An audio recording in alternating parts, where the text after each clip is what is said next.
this is wax, and we're gonna do a wax resist. And what people use wax for, not only in the wax resist, but sometimes in some ceramic studios, they will put wax on the bottom where they don't want the glaze to go, because they dip the things into the vat of glaze, and then the glaze resists where the wax is, and then you could put it in the kiln and it won't get on the kiln shelf because you won't have any on the bottom. We're going to use this kind of as a decorating technique. You can use a paintbrush, you could use anything you want to, but I'm going to say, okay, what if maybe I have like dots or something like that. So I'm going to take the wax, I'll put it in a thing, and I'm going to just make some part of my pattern like that. Okay, and then that has to dry, but that's good because I'm going to finish the mishima. So in the mishima, we have the grooves, and I filled them with underglaze. And what I'm going to do is I'm going to take a tool, a metal tool like this, and I'm going to scrape. It has to be dry. I'm going to scrape the underglaze off the clay around, making sure that it doesn't kind of fill. You have to go with it. I probably should put another coat on it so that see how it kind of sucked into it?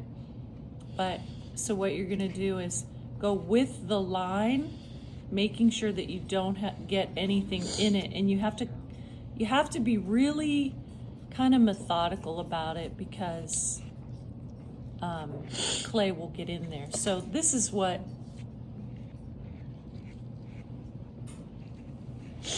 it ends up looking like, right?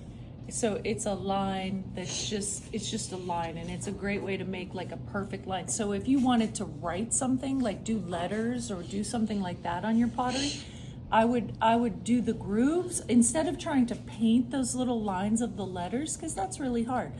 I would make grooves and then fill them and do the mishima on my letters if I were going to do that. Now I'm going to fill this up one more time so that the underglaze goes all the way to the top and it's nice and flat, so that it's a little bit wider. But this is the wax, and once the wax dries, I'm just going to take the underglaze, and I can make just go right on top of them, and the underglaze is going to resist the wax. So you can do a design, and then when we fire it, the wax is going to dissipate. It's just going to melt, right?